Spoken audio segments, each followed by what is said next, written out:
Welcome back. Israel की Beirut पर अब तक की बदतरीन बमबारी। हिजबुल्लाह के हेडक्वार्टर्स को ताकतवर मिसाइलों से निशाना बनाया। हमलों में 8 अफराद जाँ बहक और 91 जख्मी हो गए हैं। इसराइली मीडिया का हिजबुल्लाह के सरबराह हसन नसरुल्लाह की बेटी की शहादत का दावा। अमेरिका का इसराइल के दिफा का ऐलान। सदर बाइडन ने मशरिक वस्ता में फौज को अलर्ट रहने का हुक्म दे दिया। इसराइली वज़ीर आज़म की जनरल असेंबली में खिताब के फौरी बाद बैरूत पर हमले किए गए। हिजबुल्लाह के हेडक्वार्टर्स और सुप्रीम कमांडर हसन नसरुल्लाह को ताकतवर मिसाइलों से निशाना बनाया गया। हमलों में हसन नसरुल्लाह की बेटी ज़ैनब नसरुल्लाह के शहीद होने की इतलात है, ताहम इसकी तस्दीक नहीं हो सकी। अरब मीडिया के मुताबिक हमले के बाद से हसन नसरुल्लाह से राबता मुनक़ता है। इसराइली मीडिया ने दावा किया है कि हसन नसरुल्लाह तबाहशुदा इमारत के मलबे तले हैं। ईरानी मीडिया का दावा है कि हिजबुल्लाह कमांडर खैरियत से है। ईरानी वजीर खारजा ने कहा है कि बैरूत पर हमले में अमरीकी बम बंकर बस्टर का इस्तेमाल हुआ। बम का वजन 5000 पाउंड है। लेबनान में इसराइली बमबारी से जाँ बहक अफराद की तादाद 720 तक पहुँच गई। उधर हिजबुल्लाह ने इसराइल शुमाली शहर सिफात को 100 रॉकेटों से निशाना बनाने का दावा किया। ईरानी सदर मसूद पज़ेश्कियान ने इसराइली हमलों की मज़म्मत की और कहा शहरियों को निशाना बनाना रियासती दहशतगर्दी है। ईरानी सुप्रीम लीडर आयतुल्लाह खामेनेई ने सुप्रीम नेशनल सिक्योरिटी काउंसिल का इजलास तलब कर लिया। पेंटागन ने एक बार फिर इसराइली हमलों की पेशगी की कोई इतला नहीं थी। अमरीकी वजीर दिफा लॉयड ऑस्टिन ने इसराइली हम मनसब से राबता करके ताज़ा हमलों के हवाले से तबादला ख्याल किया था। अमरीकी सदर ने मशरिक वस्ता में 40,000 फौजियों को अलर्ट करने का हुक्म दिया और कहा पेंटागन खत्ते में फौजी पोजीशन का जायजा ले। वजीर खारजा एंटनी ब्लिंकन ने कहा मशरिक वस्ता का तनाज़ा मुज़ाकरात के जरिए हल करने की जरूरत है। वज़ीर आज़म शहबाज शरीफ कहते हैं कि गाजा पर इसराइल की जारहियत जारी है। मासूम बच्चों, औरतों और निहत्ते शहरियों के कत्ल पर खामोश नहीं रहा जा सकता। फ़लस्तीन में बच्चे जिंदा दफन हो रहे हैं, जल रहे हैं और दुनिया तमाशाई बनी हुई है। इसराइल को अपनी जारहियत बढ़ाने की खुली छुट्टी मिली हुई है। हम फ़लस्तीन की मुक़द्दस सरज़मीन पर एक बड़ा अलमिया रूनमा होता हुआ देख रहे हैं। सिर्फ मजम्मत करना काफ़ी नहीं, हम इस खून रेजी को रोकना चाहते हैं। वो अक़वाम मुत्तहिदा के जनरल असम्बली इजलास से खिताब कर रहे थे। वज़ीर आज़म शहबाज शरीफ का दहशतगर्दी का खात्मा करने के अज़्म का इआदा। कहा फितना और ख़वारिज के अज़ाइम को हर कीमत पर नाकाम बनाया जाएगा।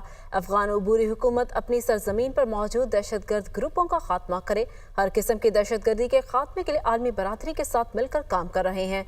दहशतगर्दी के खिलाफ जंग में पाकिस्तान ने बहुत कुर्बानियाँ दी हैं। पाकिस्तान का इसराइली बर्बरियत के खिलाफ बड़े आलमी फोरम पर एहतजाज। जनरल असम्बली में इसराइली वज़ीर आज़म के खिताब के लिए आने पर पाकिस्तानी वफ्द का वॉकआउट। नेतन्याहू के खिताब के दौरान जनरल असम्बली इजलास में शोर शराबा। इसराइली वज़ीर आज़म के खिलाफ नारेबाजी। पाकिस्तान समेत मुख्तलिफ ममालिक वॉकआउट कर गए।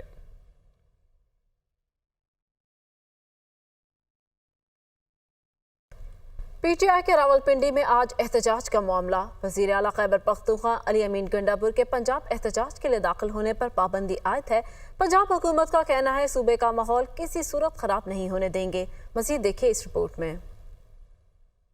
पाकिस्तान तहरीक इंसाफ के हफ्ते के रोज रावलपिंडी में एहतजाज की तैयारियां। पंजाब हुकूमत का सूबे में अमन अमान बरकरार रखने के लिए बड़ा फैसला। वज़ीर आला खैबर पख्तूनख्वा अली अमीन गंडापुर के एहतजाज के लिए पंजाब में दाखिल होने पर पाबंदी। महकमा दाखिला पंजाब का कहना है कि अली अमीन गंडापुर सूबे में किसी जगह एहतजाज नहीं कर सकेंगे। किसी को पंजाब का माहौल खराब करने की हरगिज इजाजत नहीं दी जाएगी। दूसरी तरफ हुकूमत पंजाब ने रावलपिंडी डिवीजन में हफ्ता 28 सितंबर और इतवार 29 सितंबर को दफा 144 नाफिज कर दी। रावलपिंडी डिवीजन में हर किस्म के सियासी इज्तिमात, धरनों, जलसों, मुजाहिरों पर पाबंदी आयद। रावलपिंडी डिवीजन में असलहे रखने और असलहे की नुमाइश में ममनू, ताहम कानून नाफिज करने वाले इदारों के एहलकार पाबंदी से मुस्तस्ना होंगे। जिले इंतजामिया की सिफारिश पर रावलपिंडी और अटक में रेंजर्स की 6 कंपनियां तैनात होंगी। महकमा दाखिला पंजाब ने रावलपिंडी डिवीजन में दफा 144 के निफाज का नोटिफिकेशन जारी कर दिया, जबकि रेंजर्स की तैनाती के लिए विफाकी हुकूमत को मुरासला भिजवा दिया गया। वज़ीर इत्तलात पंजाब अज़मा बुखारी ने कहा है कि फितना ग्रुप को रावलपिंडी में किसी तमाशे की इजाज़त नहीं। फितना ग्रुप जलसे की आड़ में रावलपिंडी में फसाद करना चाहता है। सड़कें और चौराहे बंद करने की कोशिश की तो आहनी हाथों से निपटेंगे। अगर किसी ने कानून को हाथ में लेने की कोशिश की तो कानून हरकत में आएगा। अली अमीन गंडापुर ने रावलपिंडी में यलगार करने के लिए आना है। क्या कोई सियासी जमात असलहा लेकर जलसे के लिए आती है? अली अमीन गंडापुर को अपने सूबे की कोई फिक्र नहीं। बंदूकें लेकर रावलपिंडी में घुसने की इजाजत नहीं दी जाएगी। अच्छे बच्चों की तरह सियासत करो, दहशतगर्द मत बनो। वो लाहौर में प्रेस कॉन्फ्रेंस कर रही थी। एक बात मैं बहुत क्लियरली, लाउड एंड क्लियर इनको बता देना चाहती हूँ कि पिंडी के इस तमाशे की इजाज़त इनको नहीं मिली है। اگر کسی نے قانون کو ہاتھ میں لینے کی کوشش کی، سڑکیں چوراہے بند کرنے کی کوشش کی، تو قانون جو ہے وہ ان کو آہنی ہاتھوں سے نپٹے گا۔ یہ حالت ہے اس چیف منسٹر کے صوبے کی جس کو صبح و شام صرف پنجاب پہ یلغار کرنے کے لیے نکلنا ہے۔ اس بے شرم آدمی کو اپنے صوبے کی کوئی فکر نہیں ہے۔ کیا کوئی سیاسی جماعت اسلحے کے ساتھ سیاسی جلسہ کرنے آتی ہے؟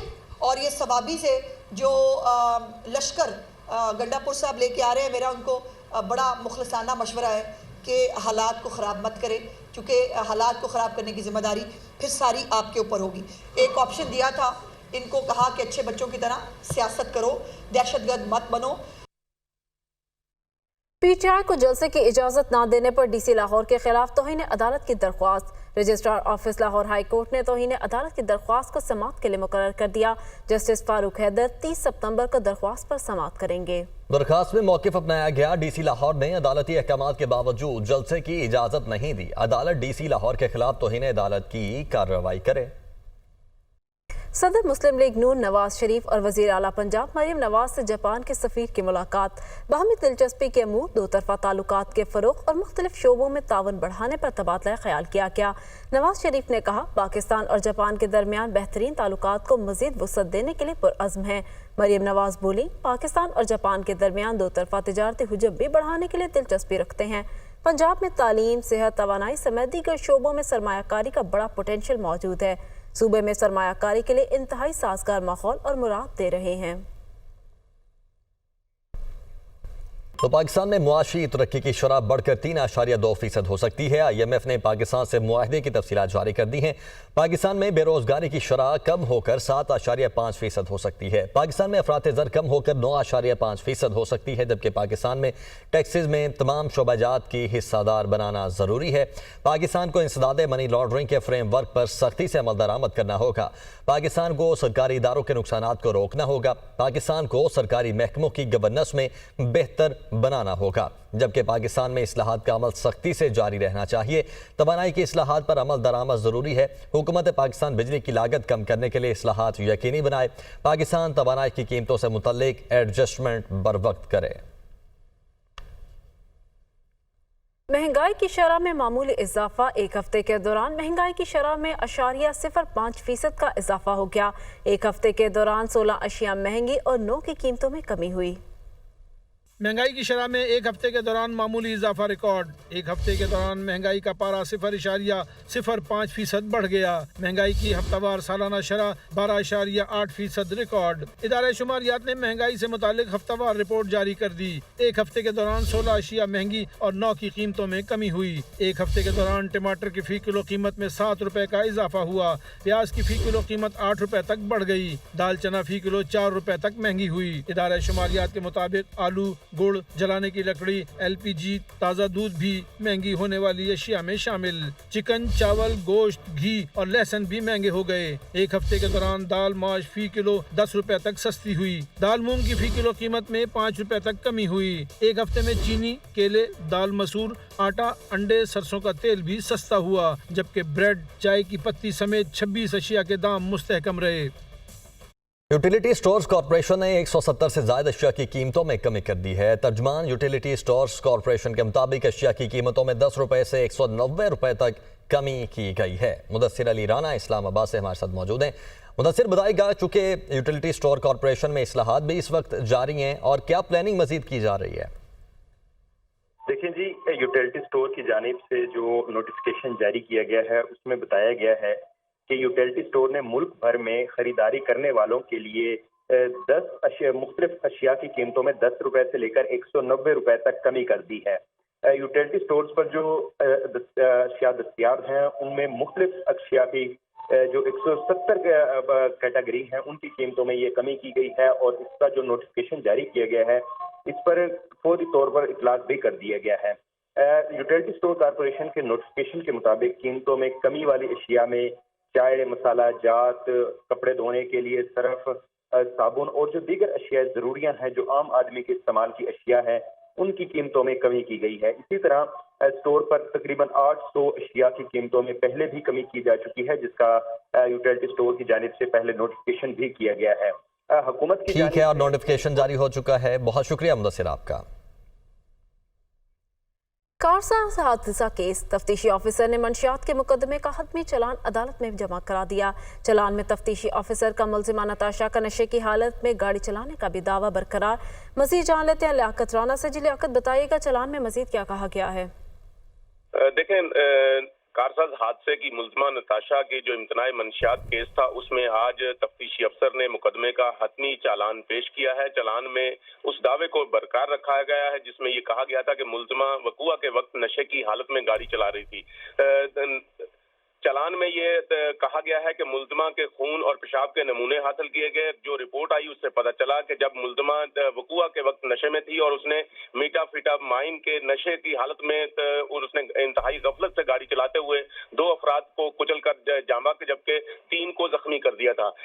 चालान में ये कहा गया कि मुलजिमा की नशे की हालत में धुत होकर इंतहाई गफलत से गाड़ी चला रही थी, जबकि मुलजिमा की जो इम्तनाई मंशियात केस में तफ्तीश है वो अदालती इजाजत से की गई और दौरान तफ्तीश मुलजिमा ने नशा करने की जो जुर्म था उसका इतराफ जुर्म किया है। लिहाजा मुलजिमा का जो मुलजिमा के दौरान इतराफ भी कर चुकी है। मुलजिमा की जुडिशल मजिस्ट्रेट और एडिशनल डिस्ट्रिक्ट एंड सेशन जज की अदालत से दोनों मुकदमात में दरखास्त जमानत मुस्तरद हो चुकी है। जी आगे बढ़ते हैं। इलेक्शन कमीशन ने PB8 सिब्बी में ज़िमनी इंतखाब का शेड्यूल जारी कर दिया है। PB8 सिब्बी के ज़िमनी इंतखाब के लिए पोलिंग 14 नवंबर को होगी।